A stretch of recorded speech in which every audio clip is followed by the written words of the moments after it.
Hello everyone, welcome back to my channel. আবারও চলে এলাম একটা নতুন ব্লগ নিয়ে। তো এখন আমি সকাল সকাল স্নান টান করে চলে এসেছি রান্না করতে। এখন ঘড়িতে বাজে সকাল ওই 11:15 মতো। তো এখন আমি রান্না করছি, দেখো ভেন্ডির তরকারি। ভেন্ডিগুলোকে একটু ভালো করে ভেজে নিচ্ছি, আর প্রেশার কুকারের মধ্যে ভেন্ডির আলুগুলো একটু দুটো সিটি মেরে নেবো, ব্যাস তাহলেই কিন্তু সেদ্ধ হয়ে যাবে। তো আমি এরমভাবেই করি।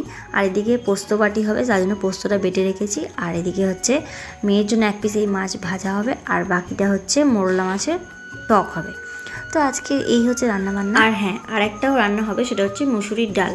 ডাল ছাড়া তো আবার ভাত খাওয়াই যাবে না, মানে আমার আবার এসব না হলেও চলবে। আমার আবার শুধু একটু তরকারি দিয়েই ভাত খাওয়া হয়ে যায়, একটা ভাজা একটা তরকারি হলো ঠিক আছে, তার সাথে মাছ বা ডিম কিছু থাকলেও চলবে। আমার আবার এখন ডালটাই কদিন এতটাই মানে বাজে লাগছে, কি বলবো তোমাদের। তো দেখো এখন তেল গরম হয়ে গেছে, এখন আমি মাছটা।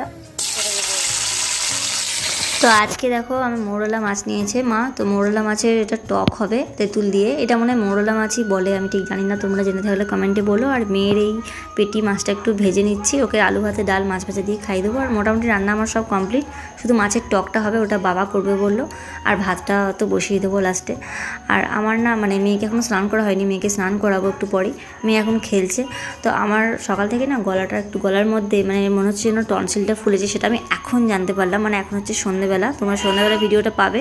তো সন্ধ্যেবেলা আমি এখন বসে বসে ভয়েস দিচ্ছি। তো এখন মানে ভয়েসটা দিচ্ছি যেহেতু, তাই বললাম। ডাক্তার দেখিয়ে এলাম একটু আগে। তো আমি তারককে দেখালাম আমার গলার ভেতরে না আমার টনসিলের কাছে একটু সেলেস্তার মতো হয়ে গেছে, তো মানে ঢোক গিলতে অসুবিধা হচ্ছে। তো যাই হোক, বেশি কথা বলতে ভালো লাগছে না। কেমন লাগলো মিনি ব্লগটা কমেন্টে জানিও। ভালো লাগলে সাবস্ক্রাইব করে দিও। চলো টাটা।